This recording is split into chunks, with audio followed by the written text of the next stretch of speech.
This is episode 4 of the Feed Your Soul with Kim podcast. Today we talk about intuitive eating. You'll learn what intuitive eating is, why it's important, and how it helps you have peace with food. You'll also learn the 10 principles of intuitive eating so you can use them in your life. Lastly, as we do in every episode, we'll have a doable for you to take all of this learning and integrate it into your life. Let's start the show.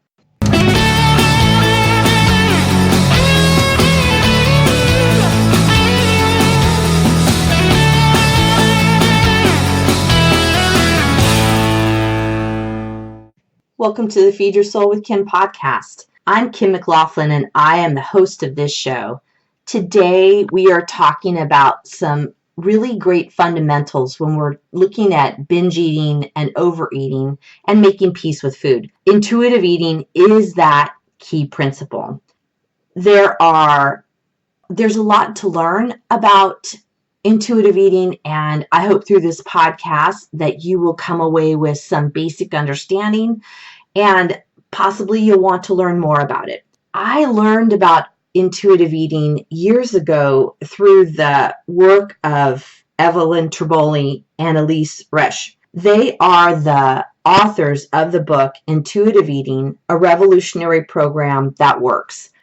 And I gotta say, when we talk about having peace with food, this book and this learning is really what helped me understand more how we can have peace with food.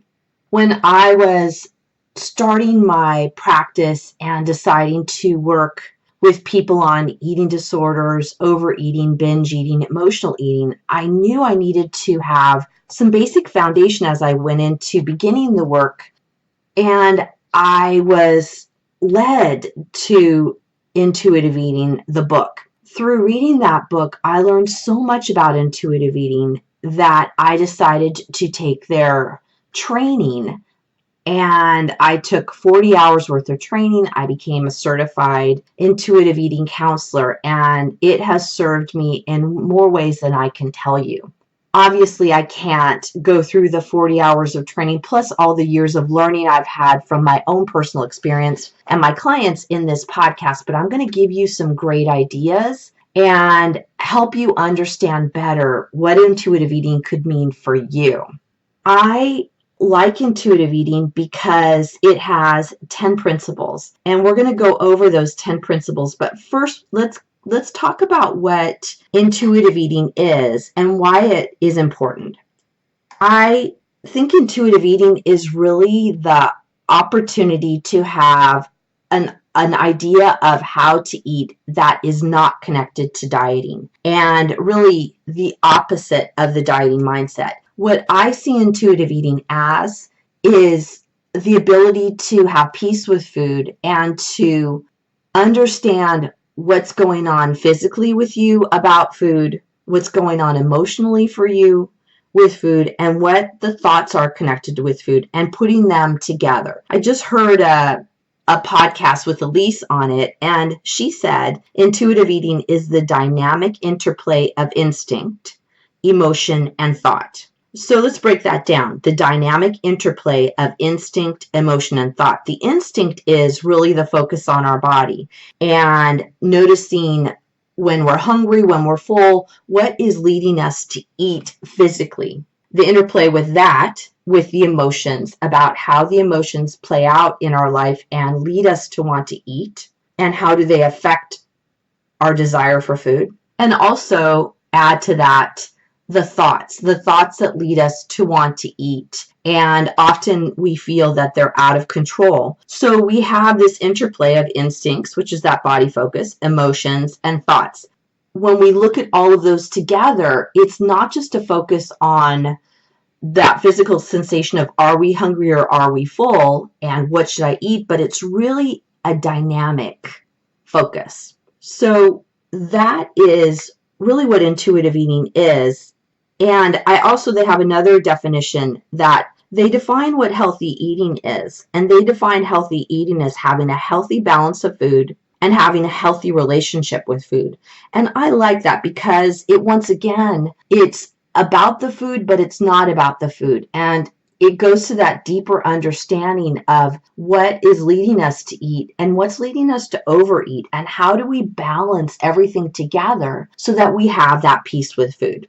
What I like about Elise and Evelyn's view on intuitive eating is that they come from the world of being dietitians. How I hear the story from them is that they were dietitians giving people food plans. And what they found is that as they gave people food plans, the people would lose weight, which is what they wanted to do. And they found that year or so later, people would come back to them upset that they had gained weight back. But what happened was that the people that had gone on the diet, lost the weight, come back later, they blame themselves that they did something wrong. And what Evelyn and Elise said is that they were surprised that people weren't blaming them, that they had a bad food plan. And what they noticed was people who have issues with food, who binge eat, really blame themselves and really feel guilty about their overeating and think it's all their fault. Then Evelyn and Elise decided they would come up with a plan to address the larger issues. Remember, they said it's an interplay of instinct, emotion, and thought. A larger plan that addressed all those areas so that food could be in balance with the rest of the person's life. I find that as I use intuitive eating, it has helped me move off of that dieting mindset, and it's helped me feel more in balance in my life. And I really want to introduce this concept to you. So let's get into it. There are 10 principles that they have, and we'll go over each of them to help you determine where you might be out of balance in the areas of intuitive eating. So Evelyn and Elise say the first principle is to reject the diet mentality. This is exactly in line with what we talked about in episode 3 of Ditch the Diet. And they have the same idea that I do, that I've shared on this podcast, that really the starting spot to having intuitive eating, to be intuitive as you eat, is to reject the diet mentality. What they say is that if you're having problems with food, one piece for you to do is to come back to whether you've actually rejected the diet mentality, and is your eating plan actually a diet? And if it's a diet, as we talked about in Ditch the Diet, it's where you feel restricted, where you feel you have to conform to somebody else's view of what you should and shouldn't eat. And focusing on how you reject that diet, or focusing on rejecting that diet mindset, is a key principle and starts out the whole cascade of the process of intuitive eating. So whenever you might be struggling, check back. And we had a great doable in episode 3 of writing down your history of diets, writing down your feeling about diets and how have diets helped you, but also how have diets failed you. That will help you get to the point of rejecting that diet mentality. The second principle that they have is to honor your hunger. I love that principle because when we come from that dieting mindset, the last thing we honor is our hunger. What we honor when we come from the dieting mindset is we honor what other people tell us to eat, what other people tell us we shouldn't eat, what time they tell us to eat, what time they tell us we shouldn't eat. And we're never looking into ourselves and what we physically feel and what our body really needs. So the second principle of honoring your hunger is the way to get back in touch with your body. You can do such things as notice, when do you feel hungry? When do you feel full? Where do you actually feel that hunger in your body? And what does that hunger lead you to do? Sometimes what we'll do is, if we have notice of that hunger, we don't eat because we say it's not the right time to eat. I shouldn't be hungry. I ate enough earlier. I've had enough calories today, I shouldn't eat. What I think of is our body is miraculous, and it knows when we need to eat. And if it is physical hunger, you need to eat. Honor your hunger. Principle number 3 is make peace with food. Making peace with food means we get to eat, that food is good, and that we need to eat in order to move our bodies, in order to give us fuel. We deserve to eat. What happens a lot is when we've been on diets, when we've had that dieting mindset, when we've been a part of that diet culture, we think food is the enemy and it is what we have to fight against. Food is just food. It's nothing we have to fight against. It is something that we need in order to live. What happens with food is that it becomes the bad guy because we have that backlash against the diet. So remember, we talked about that in episode 3, that when you have that circle, at the top of the circle is dieting, which is restricting. And as we do that over time, diet, restrict, it moves into the second part of the circle, which we move into binging, which is that backlash from over dieting. As we diet, we then feel bad about ourselves and we move over to the next part of the circle, which is guilt and shame. And we feel bad about ourselves. We feel that we're horrible people, that we've done something wrong, and that who we are is bad. The more we feel that, the more that leads us back again to the top of that circle to think, well, the only way to fix this is to diet. Making peace with food means we get to eat, and eating is not bad. As we move into principle 4, it really goes together with making peace with food. And number 4 principle is challenge the food police. The food police are the thoughts that tell us what is good food and what is bad food, what we should have and what we shouldn't have, what's on the diet, what's not on the diet. I really encourage you to look at that part of you that thinks food is all good or all bad. Generally, we find that the good food is the veggies with no oil and salad and what else? Lean meats would probably be some of the things that would be probably on your list of good foods, or beans. Those kind of things would be on good foods. Bad food would be anything that has any kind of fat in it, has any kind of sugar, might have carbohydrates in it, might be in a box. And what we do is when we eat the bad foods, I'm going to say quote unquote bad foods, I say that a lot, quote unquote bad foods, we then want to diet and restrict because we shouldn't have been bad. And actually what we say is if we eat bad foods, we are actually bad. And we think of ourselves as being bad internally because we ate this food. Remember when we talked about principle number 3, make peace with food. There is no bad food. It's just food. And is it food that gives you energy and nutrition to do the things you want to do, or doesn't it? And is it food that is something that you enjoy? Do it. And challenge the food police that tells you that you're bad for eating this certain food. You're not bad for eating food. You're not. Moving on to principle 5 is feel your fullness. I love this one because this is the part about feeling you're in your body.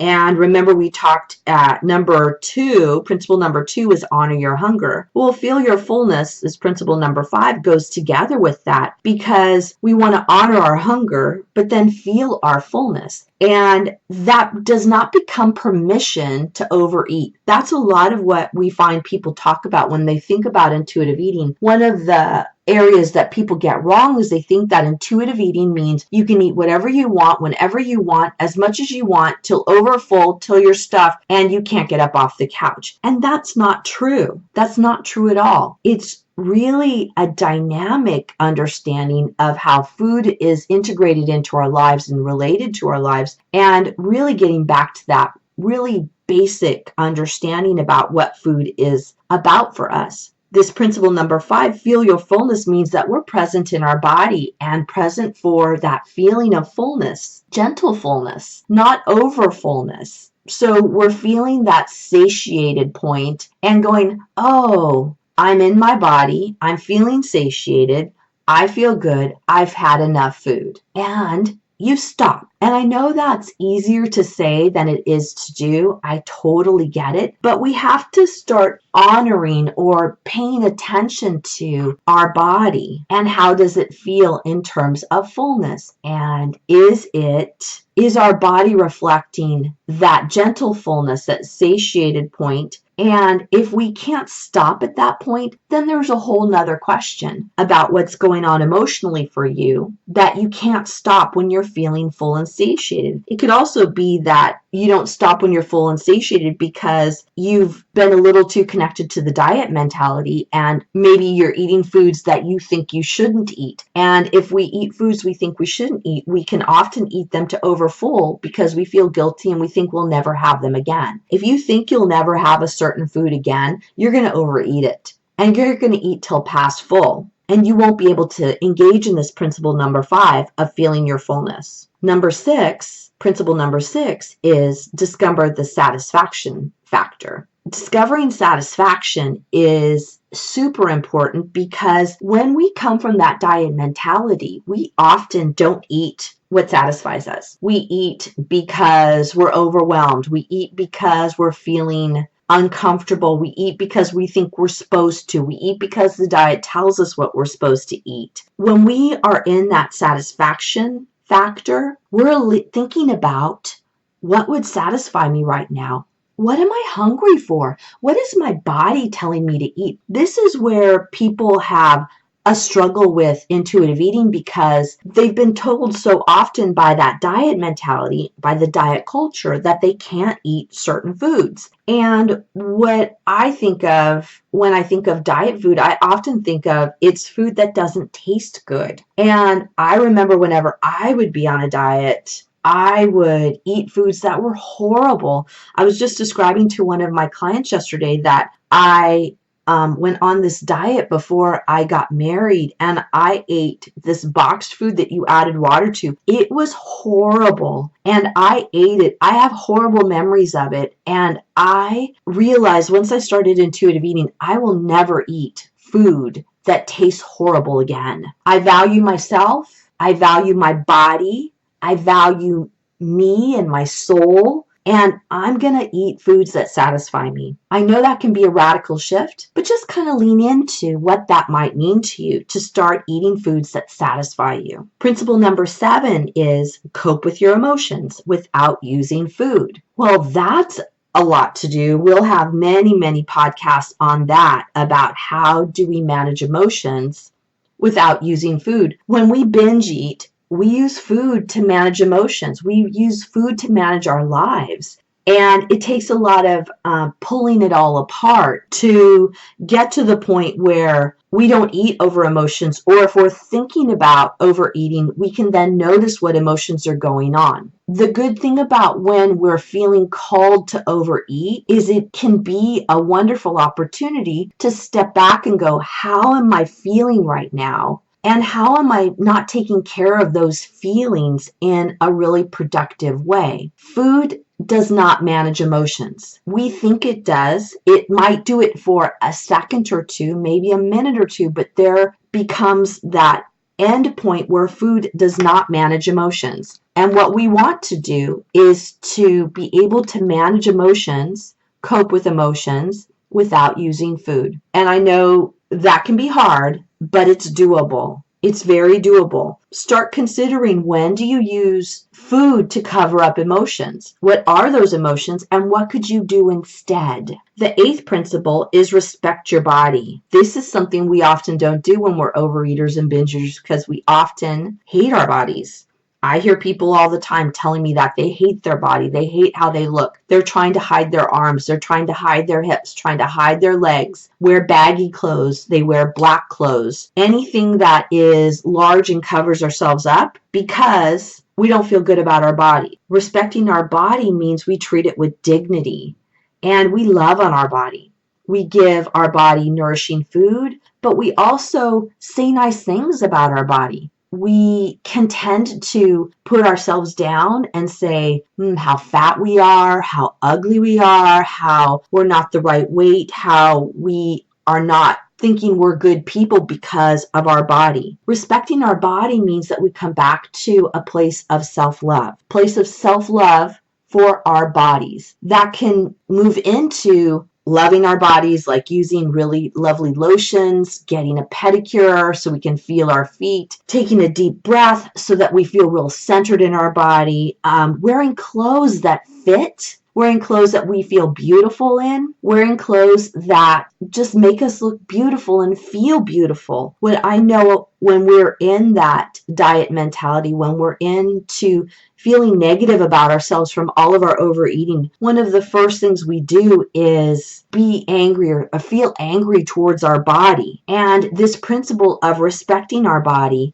is important to begin to do in order to move into that place of intuitive eating. Principle number 9 is exercise and feel the difference. I think this is important and scary for people. I know this is important. I know this is scary. And I love that it's principle number 9 because I find it's one of the last things my clients are willing to look at is how to exercise. I love to call it movement because exercise for me has often had a really negative connotation of being sweaty, hurting, doing, do it till you feel pain, and doing things that are well outside of my physical comfort zone. And when we start exercising, that means we're moving more into our body. What I find is when people are first coming to see me, we can talk, they're more willing to talk about food and emotions and thoughts and diet culture, and not willing to do any exercise because what's happened is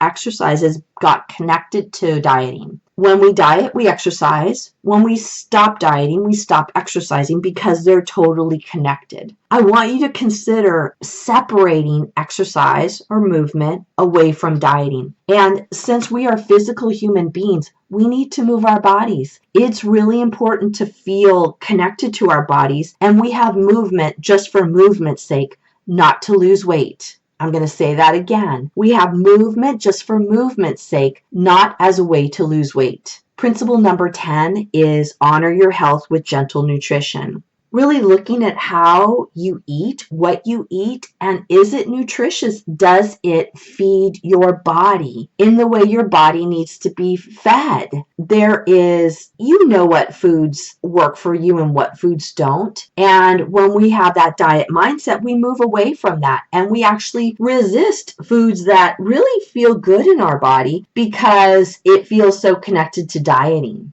What I think of when I think of honoring our health with gentle nutrition is it's a nice, sweet way to move into what food feels good in my body, what food gives me energy. And those are foods that I want to eat more of. This is also incorporates all of the other principles because as we're having gentle nutrition, we're letting go of the food police. We're making peace with food. We're honoring our hunger. We're eating satisfying foods. And we're respecting our body because we're eating foods that feel good inside of us. Those are the 10 principles of intuitive eating. And I encourage you to review them and to incorporate them as much as you can into your life. It takes time to incorporate them. We have been bombarded by the diet culture with eating only for diet's sake, eating only to lose weight. And intuitive eating offers us a whole different way to eat and to live our lives. As always, at the end of every podcast, I have a doable for you. And that's something that you can do during the week in order to increase your peace with food